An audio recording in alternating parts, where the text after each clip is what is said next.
No, compartimos y partimos. Ahí, a ver, ¿qué hora es? Uf, ya, estábamos acá. Bueno, entonces ya habíamos establecido el teorema de Green, vimos la utilidad del teorema de Green.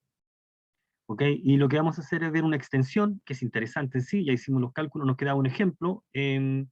Calculemos el área de la región.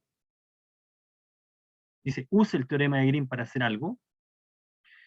El área de la región que está, si se quiere calcular, es la región que se está pintando en azul ahí, o en rojo, que es esta. La región que está atrapada por la que está limitada por la circunferencia interior, una circunferencia, y esta otra es exterior, ¿cierto? Y tenemos acá entonces la región que está pintada en rojo a la izquierda o bien en azul ahí, en realidad la que corresponde es la que está en rojo porque es simétrica. Y nosotros sabemos calcular con relativa facilidad esa región, porque el área, porque se puede calcular usando polares, coordenadas polares, el cálculo sale de inmediato, pero vamos a ocupar el teorema de Green para calcular. ¿Eso qué significa? Que el área de la región encerrada la vamos a calcular usando la fórmula. Eso significa usar el teorema de Green. Vamos a calcular el área de esta manera, o bien usando 3 o bien usando 4. O sea, vamos a calcular la integral de línea. Y eso nos va a servir para repasar el cálculo de la integral de línea. Entonces el problema es, ¿cómo calcular la integral de línea de la función del campo? El campo es x, menos y, ¿cierto? Es menos x, y. Ese es el campo vectorial, es el campo que aparece acá. Ahí está. En realidad es menos y, x. Menos y, x, ese es el campo. Menos y, x. Y aquí la parte interesante es la curva. ¿Cuál es la curva en cuestión? Bueno, la que se está indicando ahí. Un poco más grande. La curva es la que se está indicando ahí. Entonces es exageradamente más grande ahí, y es una cosa como esta.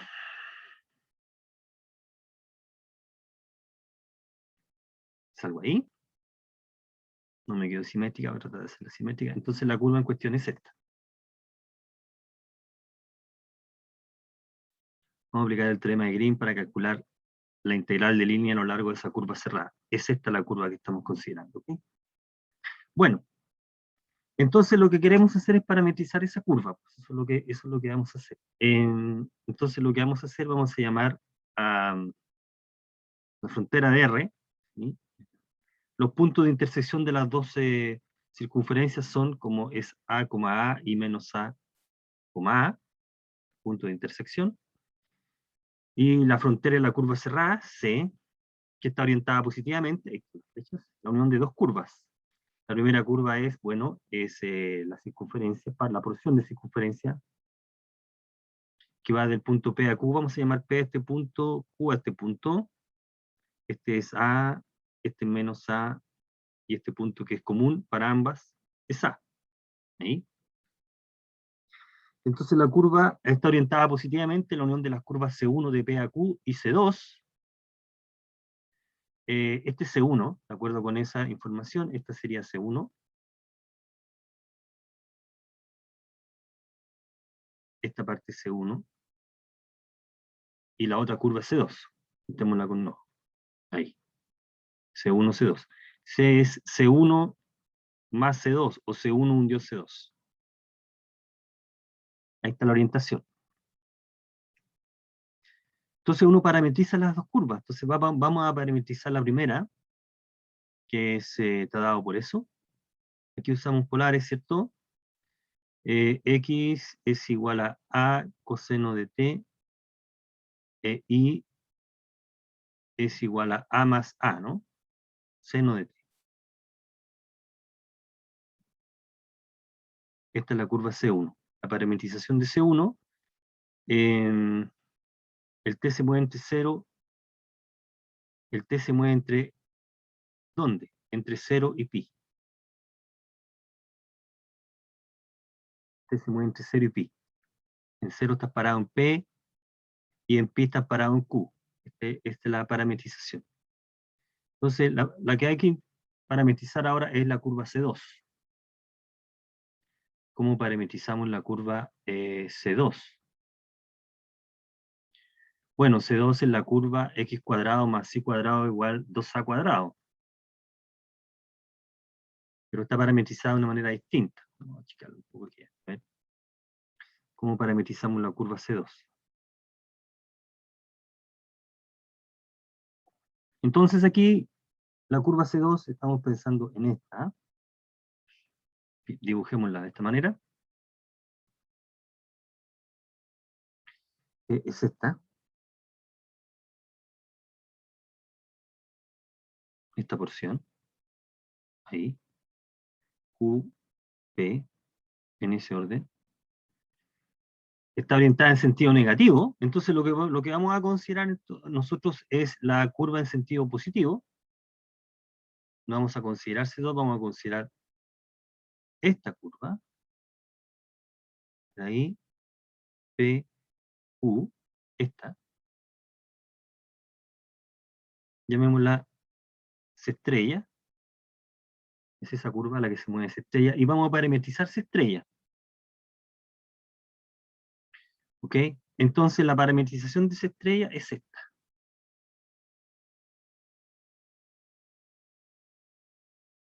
Que es la misma que la parametrización del círculo. Fíjate que el círculo, esa curva es parte de esta curva, donde el radio es igual a raíz de 2a.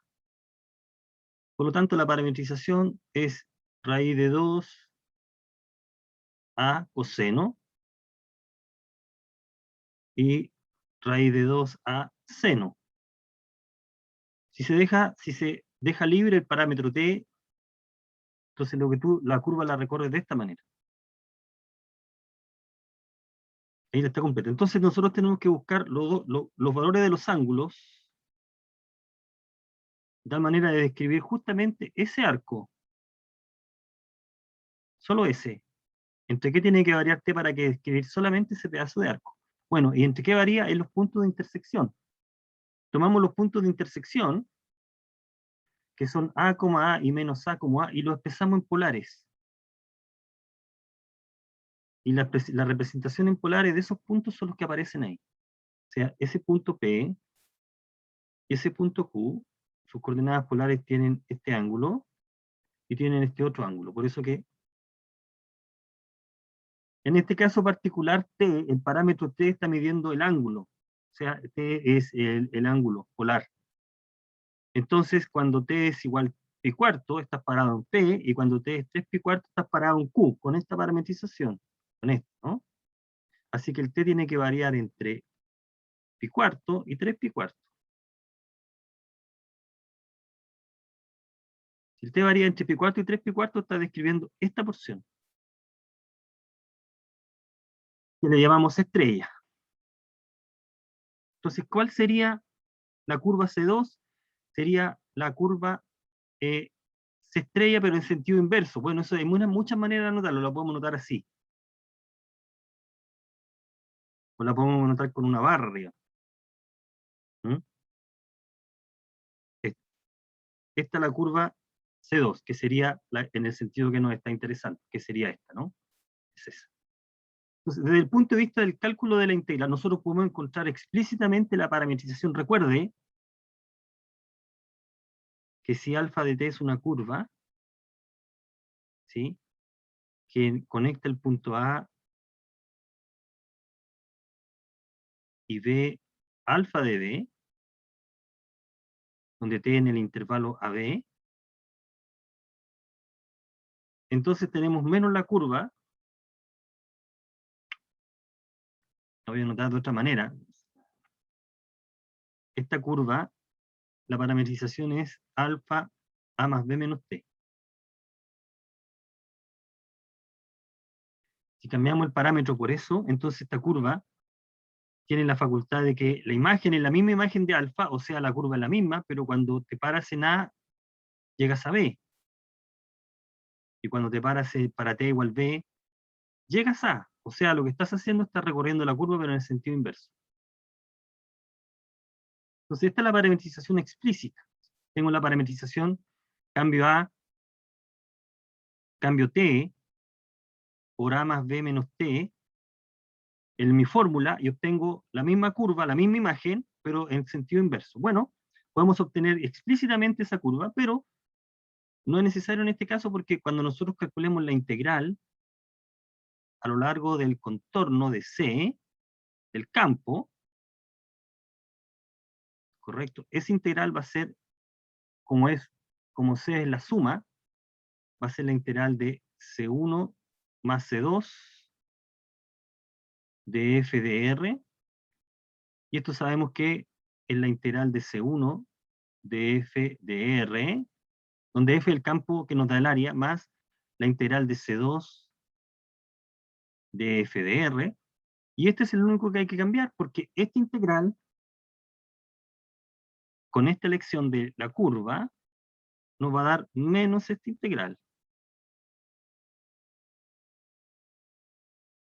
Por lo tanto, desde el punto de vista del cálculo de la integral, si tú sabes parametrizar en el sentido, en un sentido, y te piden la integración en el otro sentido, bueno, ocúpala, pero toma en cuenta que la integral varía en el signo. Ese es el único detalle que hay que tener presente. Y ese es el cálculo que estamos haciendo acá. En C1 está en el sentido correcto, sea en el sentido positivo. Este es C1. Ok, en el sentido positivo es el sentido correcto.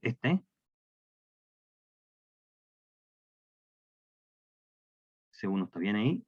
Ese es C1.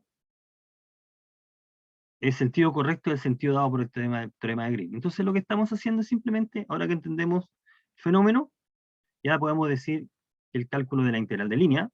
La curva en cuestión es esta. Aquí volvemos a anotar y precisamos esta idea. La curva C es la suma de esas dos curvas o la concatenación. Este es C2A. No lo desdipego ahí. Y C2 es justo esta. Entonces, desde el punto de vista del cálculo de la integral, es la integral, el área es un medio de la integral de la curva cerrada, que se escribe como la suma de las dos integrales, ahí está la suma, y fíjate que la integral de C2 es menos la integral, y aquí nos aparece entonces, de la otra, aquí nos aparece el signo menos. Calculamos separadamente cada una de las integrales. X de Y y de X, y aquí están las parametrizaciones para R1 y R2. Se calcula directamente.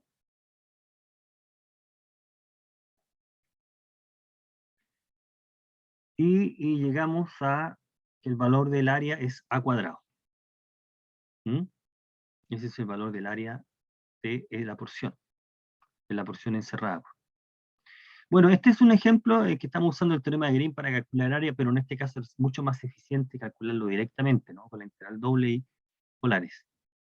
Pero de esa manera entonces estamos calculando. Bueno, déjenme cerrar con esto voy a colocar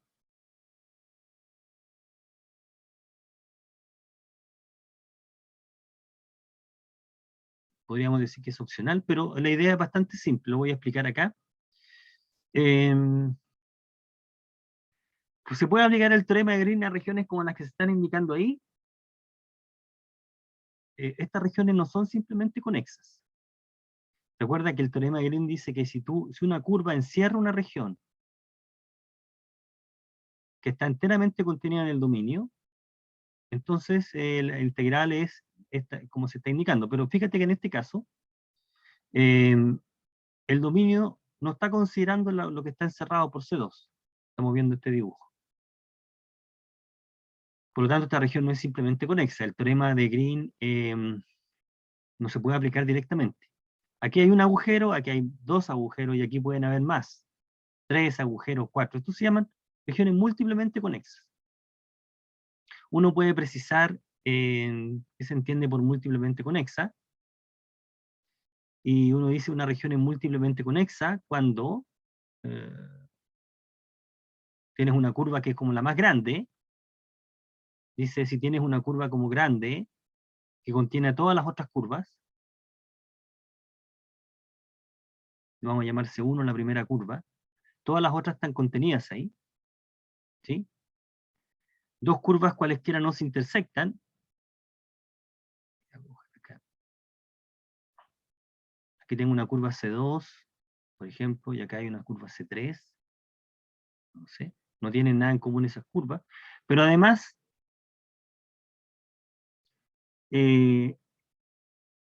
ambas curvas están situadas en la región exterior. Recuerda que si una curva cerrada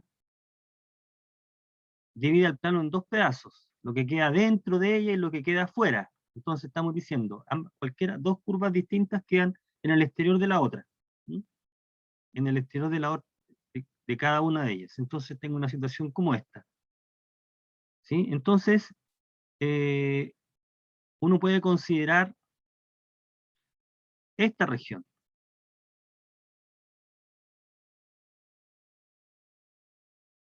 Interior a la curva grande y exterior a cada una de las otras curvas. Esa. Entonces uno puede aplicar el teorema de Green a una región como esa. Ese es todo el cuento que uno puede decir. ¿Mm? Y lo único que hay que precisar acá,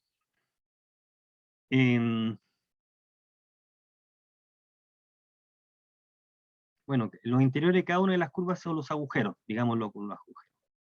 Y por frontera de esa región va a ser la curva, la unión de todas las curvas, que la forma.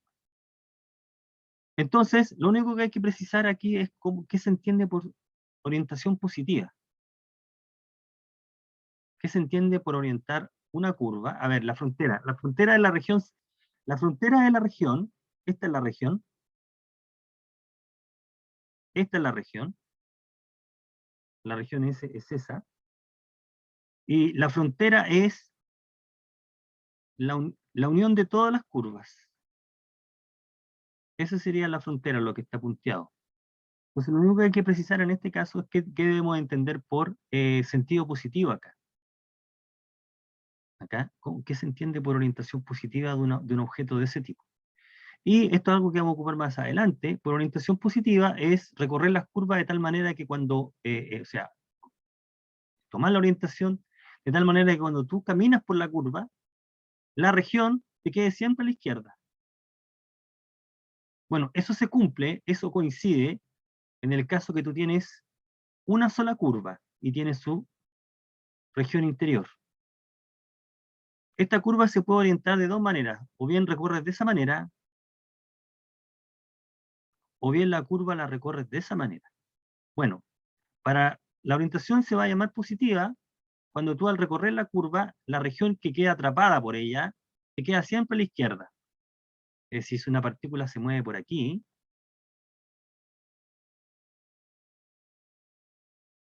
la región queda siempre a la izquierda. Esa va a ser la orientación. Ok, ¿ya? Y ese principio lo vamos a ocupar si tengo una figura como esa, con agujeros. Tú vas a orientarla de tal manera que cuando tú te paras en la curva y te mueves por ella, la región te queda siempre a la izquierda. Entonces, de acuerdo con ese procedimiento, la orientación positiva sería, bueno, si me paro en la curva más grande, ahí coincide con la orientación usual. Ahí. Si te paras en las curvas que están en el interior, ¿cómo tienes que moverte para que la región te quede a la izquierda? Y aquí te tienes que orientarlas de esta manera, al revés. ¿Ok? Recuerda que cuando tú dices para que la región te quede a la izquierda, ¿qué región es todo esto?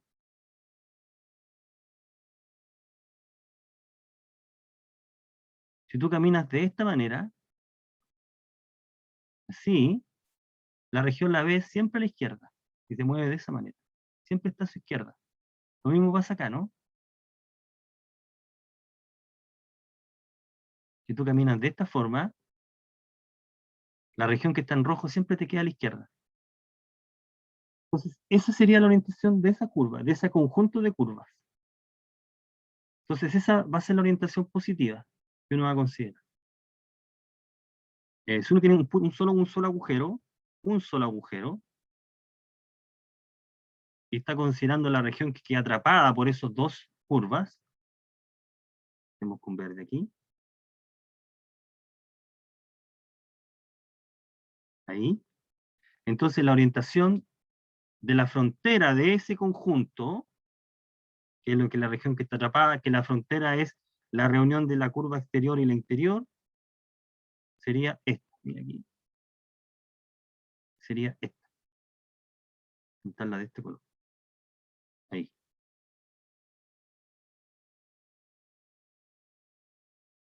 Y aquí está al revés, ¿no? ¿Por qué? Porque cuando tú te mueves por la curva exterior, la región encerrada se ve siempre a la izquierda, y cuando tú te mueves por la curva interior, la región encerrada queda siempre a la izquierda, a su izquierda. ¿Cuál es la región encerrada? Esta. Bueno, esa es la orientación. Entonces el teorema de Green dice que si tú tienes una región como esta, con uno o varios agujeros, puedes calcular la integral también. Vale, el teorema de Green en un contexto un poco distinto. ¿Ya? Entonces, por ejemplo, eh, para esta figura, la que estamos pintando ahí, esta es la curva C1 y la otra es la curva C2. Entonces el teorema de Green indica que la integral sobre la región es esta diferencia de integrales.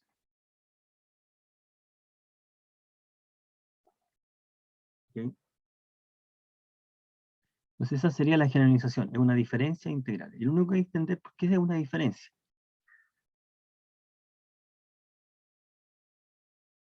¿Okay?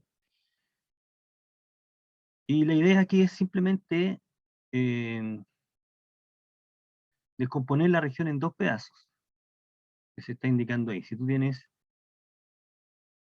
pensemos el caso más sencillo que es, son dos círculos concéntricos, una región anular. Piensa en una región anular, esto vale en general. Pensemos en una región anular, dos circunferencias centradas en el 0, 0, 0. Una con radio A y otra con radio B, con A menor que B. Entonces,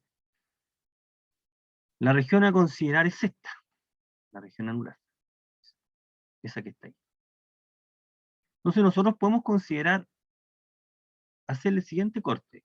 Hacer el corte ahí, el corte ahí. Es decir, separar la región en dos pedazos, como esto, y la otra podemos dibujarla un poquito separada aquí, ahí.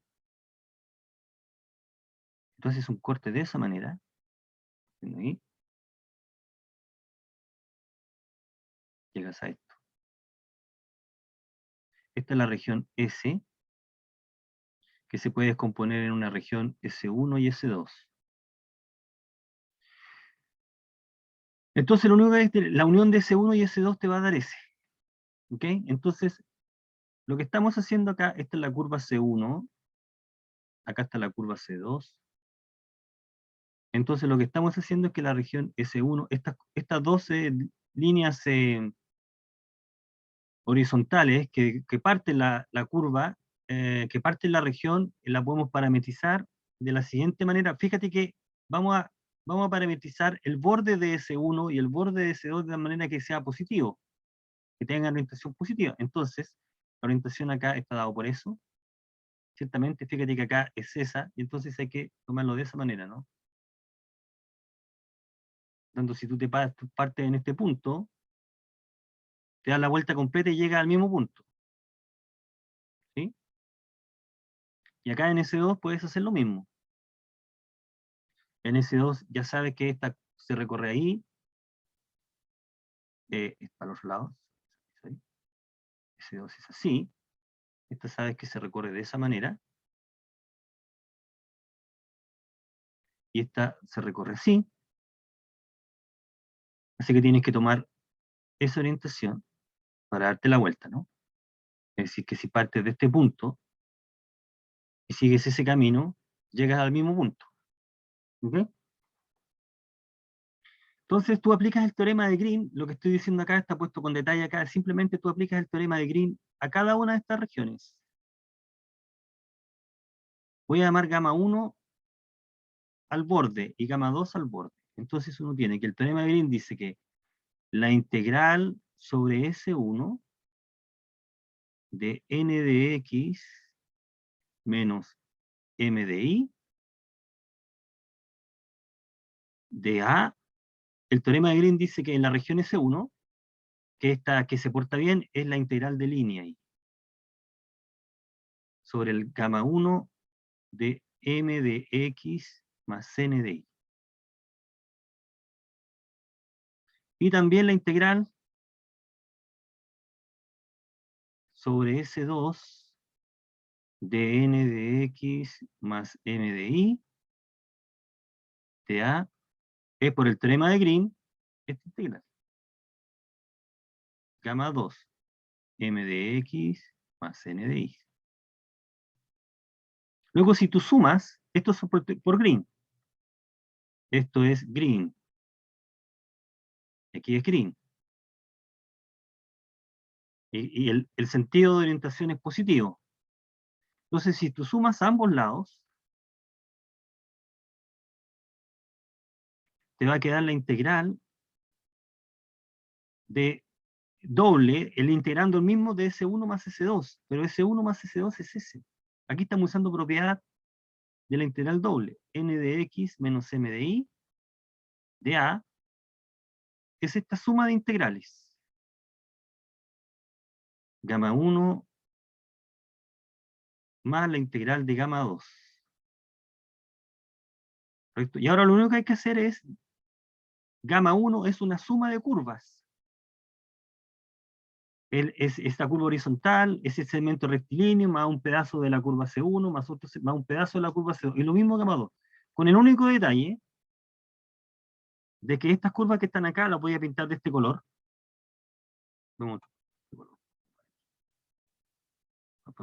Mira, ya gris. Esta curva, la imagen es la misma que esa, pero están recorridos en sentido distinto. Entonces, cuando yo escriba la integral de gamma 1 como una suma de integrales,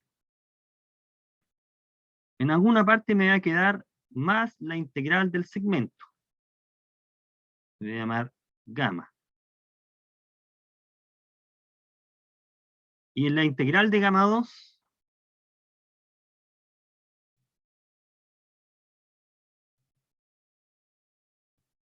en alguna parte cuando sume, me va a quedar menos esta integral.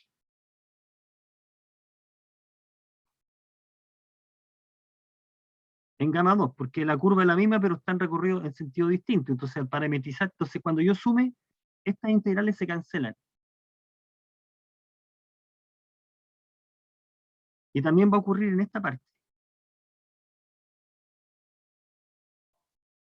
Por lo tanto, cuando nosotros sumemos estas dos integrales de línea, las únicas integrales, las únicas curvas en las cuales va a sobrevivir, va a aportar es la mitad de C1, que está ahí, la otra mitad, y C2. ¿Ok?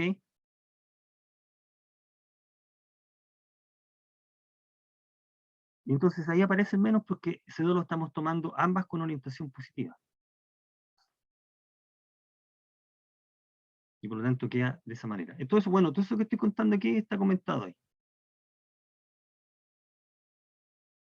¿Ok? Entonces, de esa manera podemos calcular, aplicar el teorema de Green. Esencialmente lo que hay que tener presente es que si tú tienes una figura, una región anular o algo parecido, tú puedes también usar el teorema de Green si tienes partiendo la figura. Eso lo puedes hacer con más de un orificio, como está indicado acá. Si tú tienes tres ahora, tienes que hacer tres cortes y descomponer en tres pedazos. Entonces aquí uno aplica inducción. ¿Cómo calculo la integral de línea a lo largo de una figura como esta? Yo hago un corte ahí, por ejemplo. Puedo hacer un corte ahí. Y podemos hacer un corte ahí. Entonces nos quedaría aplicar el teorema de Green a una figura como esta, que se va a juntar con una figura como esa. Ahí. Entonces la región S Se puede componer de esa manera, o bien usar el caso en igual 1. Pues aquí podemos hacerlo directamente, o bien usar el caso anterior y hacer un corte en otra parte y sumar. ¿Mm? Entonces, en general, para las regiones múltiplemente conexas, o con más de un orificio, cosas así, también puedes generalizar el teorema de Green. Eso es lo único que estamos diciendo. ¿Mm? Puedes calcular. Entonces, el cálculo de la integral de la región que está atrapada por todas las curvas es una suma de integrales de línea respecto de cada una de las curvas que genera la frontera. Esto va ahí, esto va ahí. Donde hay que tener presente el signo menos porque la orientación la cambiaste. ¿No? Es eso lo que está diciendo este resultado, es una generalización de lo anterior. ¿Okay? Entonces se llama el teorema de Green un poco más general. Es un truco para poder hacer cálculo. Bueno, entonces hay algunos problemas en el texto también que pueden calcular. Bueno, esto vale independiente de la curva, o sea, podría ser un problema del tipo, tú puedes tener en el cuadrado, ¿cierto? Le quitas esta región, por ejemplo.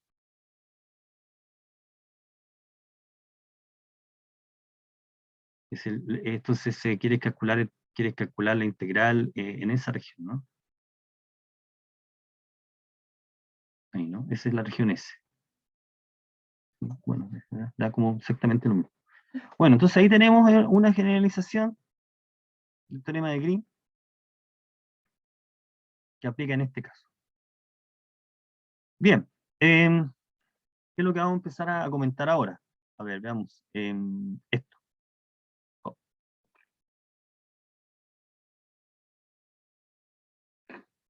Queremos calcular integrales sobre superficies ahora. A ver, nosotros calculamos la integral doble sobre una región R. F de X, Y de A. Ya que esa región es una región plana. Entonces se le quiere dar sentido ahora. Aquí está la región R. Plana. Se le quiere dar sentido integral cuando la región ahora está curva. ¿Qué pasa si tiene sentido integrar sobre una región curva? F de A, si la región es curva ahora, ¿tiene sentido? Es decir, la cáscara de algo, una superficie. Y eso es lo que vamos a empezar a estudiar ahora. Integración sobre ese tipo de regiones. Integrar sobre una superficie.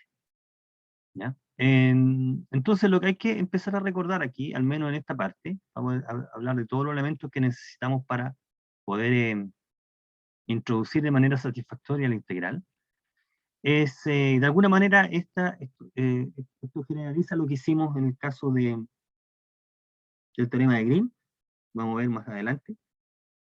Entonces necesitamos precisar, recordar qué entendemos por superficie. Bueno, el concepto de superficie que hemos manejado a lo largo del curso, por superficie, es un conjunto de puntos en el espacio, la superficie vive en el espacio, todos los puntos de la superficie tienen 3 coordenadas, eso es lo que hay que tenerlo claro, de partida, pero tiene la siguiente forma. La superficie podría ser gráfica de algo, piensen, estamos recordando lo que ya habíamos hablado de superficie. De hecho, nosotros partimos con esta idea. Naturalmente, si tú tienes una función en dos variables definida en un conjunto de R2, y considera el conjunto de todas las ternas cuya tercera coordenada es la imagen de las dos primeras por la fórmula, entonces lo que tú tienes es la gráfica. Algo como esto. Aquí está la gráfica, esto es la gráfica. Y ese es el primer ejemplo de superficie. ¿Ok? La gráfica.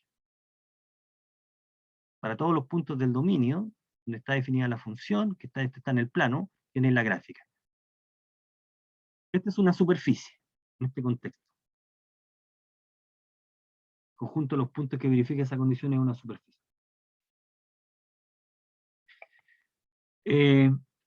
Digamos que el dominio de esa función es como la sombra que produce la gráfica en el plano XY. Otra manera de ver lo que va a ser útil. esta es la sombra, lo que se proyecta en el piso es justamente el dx, ¿ya? Entonces, este es un ejemplo de superficie. Hay un ejemplo bastante más general que el que dado por uno, que nosotros también la estudiamos. Recuerde que nosotros partimos con cosas del tipo 2, porque encontrábamos la recta tangente, el plano tangente, a la gráfica de la función en un punto. Ahí aparecía naturalmente la noción de derivada, la diferencial, por dicho, como límite, con unas normas y las derivadas parciales, etc. Y después generalizábamos la idea a otro tipo de superficies, que está dada por la ecuación 1. Son ecuaciones de tres variables una ecuación en tres variables, x, y, z. Esto es una superficie. Si existe una terna para la cual esto tiene este conjunto, esta igualdad tiene solución, o sea, no vacío, genera una superficie, ¿ya? En el sentido más general posible, ¿ya? Y lo que nosotros hacemos es, esta función f mayúscula, pensémosla lo más buena posible, que es diferenciable, o de clase C1, etc., ¿no? Y nosotros aprendimos en el curso a encontrar el plano tangente y la recta normal a esa superficie, ¿sí? Y el plano tangente involucraba el gradiente, ¿correcto? Bueno, entonces nosotros ya tenemos ejemplos de superficies, 1 y 2, con las que hemos venido trabajando durante todo este tiempo, ¿ya? 2 es el caso particular de 1. Fíjate que esto que está acá lo puedo escribir así, f de i, eso lo sabemos también, menos x igual 0. Así que nosotros podemos considerar una función f mayúscula como esto, ¿no? F de x y z. Así que las gráficas de funciones están metidas dentro de uno, pero uno es un conjunto más grande. Esencialmente, si en la ecuación 1 tú puedes despejar una variable, se dice que está en forma explícita. Si no está en forma implícita, nosotros sabemos teóricamente bajo qué condiciones una variable depende de las otras dos. Ese es el teorema de la función implícita. Bajo ciertas condiciones nosotros sabemos que z depende de x y de y, o bien x depende de y de z, o bien y depende de x y de z. Bajo condiciones sobre la función f, uno sabe que existe un despeje, existe una dependencia no conocida, se llama implícita en general. Bueno, entonces tenemos la forma 1 y la forma 2 de presentar una superficie. Hay una tercera forma, una tercera manera de representar una superficie en el espacio. Y esa es la que vamos a comentar ahora, que va a ser muy interesante. Que es representar una superficie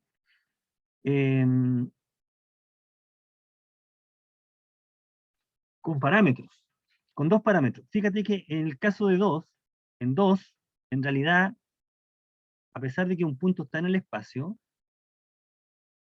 ese punto P está en la superficie. En el caso de 2, en realidad tú necesitas conocer dos datos para tener el punto completamente determinado, que son las coordenadas X e Y, porque la tercera es lo que se produce de evaluar en la función. ¿Ok? Así que en realidad el punto depende solamente de dos valores, y no de tres. En el caso implícito también, porque localmente, por el teorema de la función implícita, localmente una de las variables depende de las otras dos. Así que en general, estar en una superficie, pertenecer a una superficie, es esencialmente, el punto se mueve de acuerdo a dos datos, o de acuerdo a un par. Así que esencialmente si tú estás en una superficie es porque en realidad estás en un mundo bidimensional, dos dimensiones. A pesar de que la superficie está en R3, el control está dado en solamente dos variables. Dos variables controlan todo lo que pasa en la superficie. ¿Okay? Entonces uno va a usar esta idea para considerar otra manera de describir la superficie. Y esta dada como sigue. Las superficies también se pueden parametrizar, igual que las curvas. Recuerda que una curva en el espacio, una línea en el espacio, en realidad todos los puntos de la línea dependen de un solo valor, que es el parámetro. Ese punto tiene coordenadas x de t, y de t y z de t. Por lo tanto, para un valor concreto de 3 estás parado en el espacio. Así que esencialmente una curva es como trabajar en la recta, ¿no? Digamos, una curva es de una dimensión, porque está controlado solamente por un número. Y una superficie va a ser bidimensional, 2 dimensiones, porque va a estar controlada por 2 números, a pesar de que está en el espacio. Bueno, entonces, lo que vamos a considerar aquí es lo que se entiende por parametrización de una superficie. Si nosotros consideramos una función continua definida de algún subconjunto de R3, de R2, una función continua, en principio este D podría no ser abierto, pensemos en un conjunto cualquiera, continua, con la propiedad de que es inyectiva, en el interior del conjunto de D, este D. Entonces la imagen de ese conjunto, que está en R3, va a ser la superficie. Aquí estamos haciendo lo mismo que hacíamos con las curvas. Recuerda que una curva es una función que tomaba un intervalo y lo llevaba a R3. La imagen del intervalo por la función era la curva. Aquí la imagen del conjunto D por esta función va a ser la superficie. ¿Ok? Es eso lo que vamos a considerar aquí en esta parte. Estamos tomando, esa función R es una parametrización de la superficie definida o trazada por. Entonces, R es una función que toma dos variables, que la vamos a llamar en general U y B, y las lleva a tres variables. Puntos del plano lo llevan en el espacio. Vamos a representarlo de esas dos maneras equivalentes, las curvas. Entonces, los puntos de la superficie dependen de dos variables, U y B, esencialmente. Todos los puntos de la superficie son puntos de esta forma, donde U y B varían en conjunto D en el espacio. U y B son las variables, son los parámetros. Y tengo la parametrización. Entonces, el hecho de que sea inyectiva, la función garantiza que las superficies no se autointersectan. Es decir, podemos tener una cosa así, una superficie, no una cosa así. ¿Ok? No sé cómo dibujarla. Vamos a evitar trabajar con este tipo de cosas. Con este tipo de figuras así, que se autointersectan. ¿Ya? Este tipo de cosas no las vamos a considerar. Solamente imágenes de funciones inyectivas. ¿Ya? Entonces tengo algo que está en el plano y es llevado en el espacio por la parametrización. Aquí la parametrización es cero. Este dibujo es cero. Ya, esto que está acá no es tan ajeno, no es una cosa tan antinatural, porque todos los ejemplos que nosotros manejamos pueden ser parametrizados de esta manera. Entonces el ejemplo natural sería, si tengo una gráfica de una función, aquí tengo una función, piensa por ejemplo en esta función, por ejemplo, tuvimos por ejemplo ahí, ¿ya? Ese que está ahí, por ejemplo esta, voy a hacerlo ahí. Pensemos por ejemplo en esta función, este es el conjunto D que sea el conjunto, por ejemplo, x cuadrado más y cuadrado menor o igual que 1, y mi función y f de xy va a llevar a 1 más x cuadrado más y cuadrado. Bueno, ese es un paraboloide que está dibujado de esa manera. Fíjate que ese paraboloide llega hasta ahí porque el dominio es ese conjunto. Entonces, la superficie es la gráfica. Z igual f de xy. Es ese paraboloide, esa porción de paraboloide. ¿Ok? Entonces, todo punto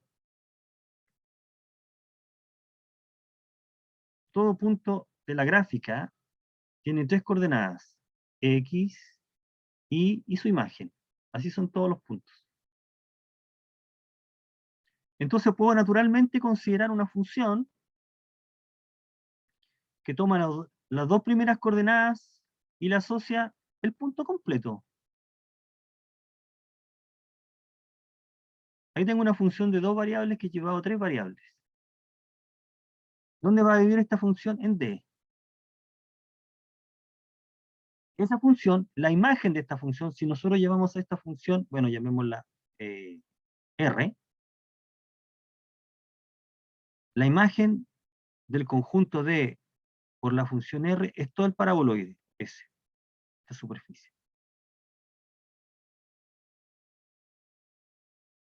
La imagen de este conjunto es toda la, claro, porque da un punto, todos los puntos X, Y, punto X, Y llevado.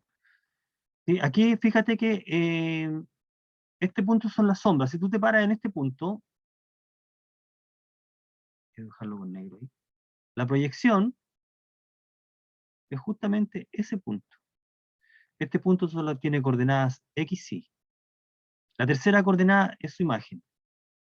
Digamos, este paraboloide genera esa sombra. La sombra, la proyección es justamente el dominio D. Tú lo ves al revés. ¿Ya? Aquí hay una parametrización. Hay una función que toma una parte de R2 y la imagen es toda la superficie. Eso es una parametrización. Eso se llama la parametrización natural. Si tú tienes entonces una gráfica de función, como la que estamos indicando ahí, entonces tiene naturalmente una parametrización. Si Z es la imagen de X y por una fórmula, entonces aquí tiene naturalmente una parametrización. Del mismo modo, si tienes Y es gráfica de, si tienes Y es una fórmula que depende de X y Z, y X depende de Y, Z, tengo otras parametrizaciones.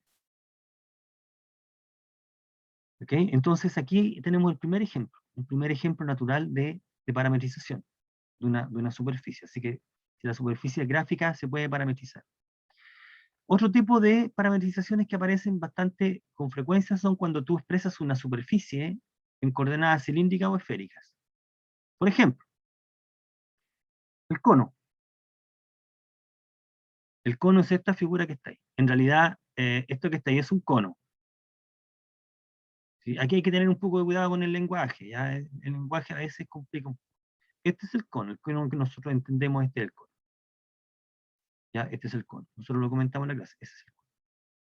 El cono completo sería colocar cuadrado ahí. ¿Ya? Este que está ahí sería el cono completo. O algunas partes le llaman el bicono. Si tú despejas Z, te sale la raíz positiva o la raíz negativa, o menos. Más raíz positiva o menos raíz, o menos la raíz. Y el menos aparece acá. ¿Sí? Ese sería el cono completo. Z cuadrado igual X cuadrado más Y cuadrado. Bueno, Z igual raíz de X cuadrado más Y cuadrado es un cono. Es la figura que aparece. Entonces nosotros, Z se mueve entre 0 y A. Por lo tanto, ese cono, sin ninguna restricción, el cono se extiende infinitamente, pero tú lo estás cortando a una altura A. Lo cortaste ahí. Hasta ahí llegó el cono. Ese es el vértice y llegó hasta ahí. Bueno, entonces nosotros sabemos cómo parametrizar esa figura usando coordenadas cilíndricas. ¿Sí? Usando coordenadas cilíndricas, esa figura queda X es igual a R coseno de teta, Y igual R seno teta, y Z igual Z, diría uno, ¿no? Z igual Z. Esa sería la parametrización en coordenadas cilíndricas. Entonces uno dice, en cilíndrica uno dice un punto cualquiera del espacio está a una altura Z del piso, y cuando llega hasta el piso, la proyección, la sombra en el suelo, la cazan las coordenadas polares.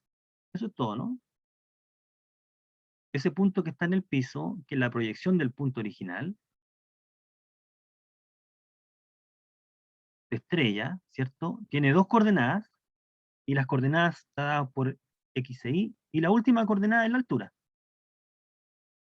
Z igual Z. Ya, fíjate, todos los puntos del cono, entonces, están controlados por dos parámetros, por el ángulo y por la altura. Así que nosotros vamos a considerar una parametrización que lleve esos dos números al punto en el cono. Entonces, fíjate que si tú fijas Z en el cono, si tú fijas Z, Z se mueve entre 0 y A. Si tú fijas Z, estás cortando el cono a esa altura. Te queda ese círculo. La proyección de ese círculo, o la sombra de ese círculo, la sombra es esto, ahí. Esa es la sombra. ¿Okay? Aquí está la circunferencia, el círculo de centro 0, 0 y radio A. Y si Z es menor que A, y tú cortas el cono ahí, entonces te estás quedando con un cono más chiquitito. La sombra que produce ese cono es esta circunferencia, ese círculo. El radio de ese círculo entonces depende del valor de Z, donde estás cortando. ¿Sí? Así que ahí tienes el parámetro que puede ser, aquí estamos usando la letra R para hacer también podríamos usar la letra Z aquí. Pero lo que es importante es que Z es una variable que se mueve entre 0 y A.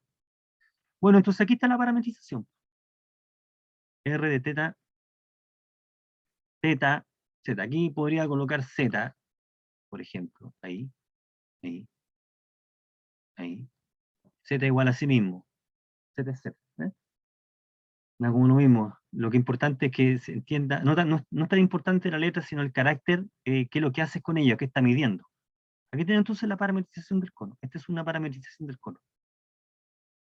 Por supuesto que tiene su parametrización natural. ¿Cuál es la parametrización natural? Como Z es una fórmula de X e Y, la parametrización natural es esta, que es la que está dada por la gráfica. Pero aquí está otra alternativa porque es bastante útil eso. ¿Mm? ¿Qué podemos decir en la esfera? Y con esto terminamos. Vamos a retomar desde acá. ¿Qué pasa si tomamos la esfera? ¿Cómo parametrizamos la esfera?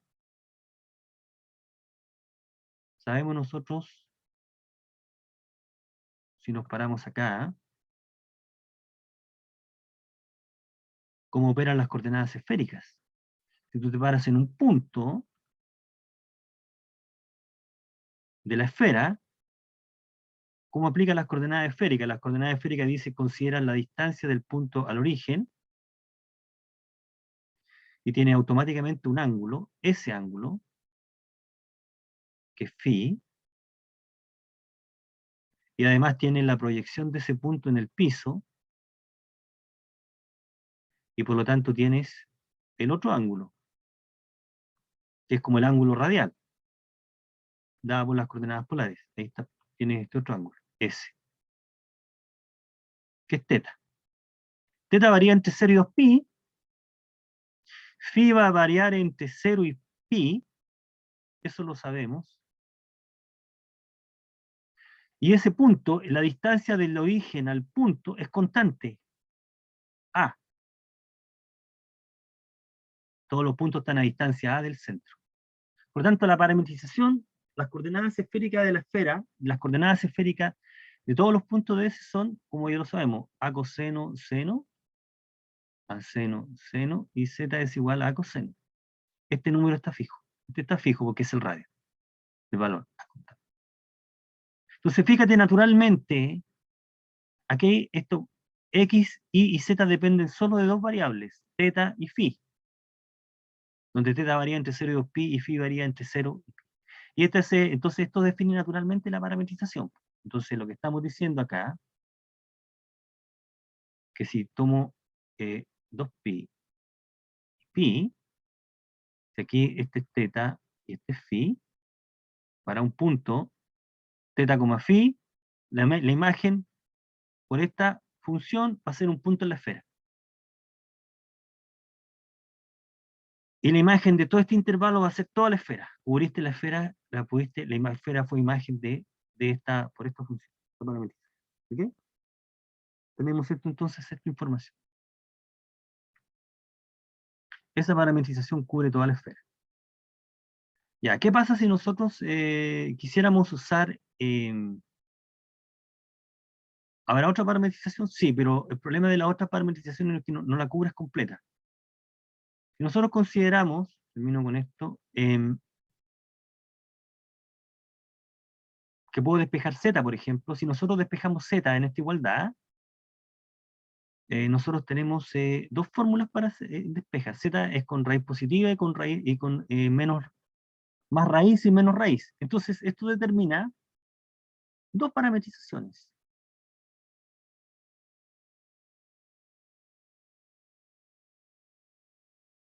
Lleva el conjunto A, la circunferencia unitaria, o sea, el interior de esa circunferencia en, por ejemplo, la semiesfera superior, o la mitad.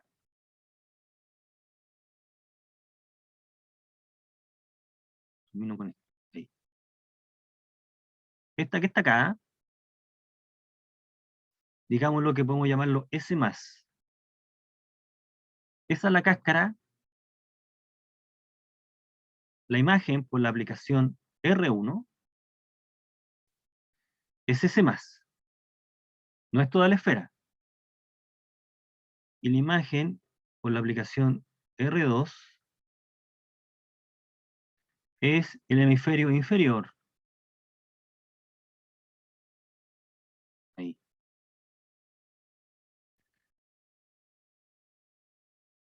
¿Ok? Este es S-, no es estándar. Aquí te aplica R2. Si nosotros quisiéramos usar una parametrización tipográfica, no, con una sola no nos alcanza. ¿Ok? La anterior parametrización te da toda la esfera y aquí tenemos una parte. Entonces, la unión de estos dos conjuntos te va a dar la esfera. Hemisferio superior y hemisferio. Bueno, ya me pasé. Voy a compartir acá.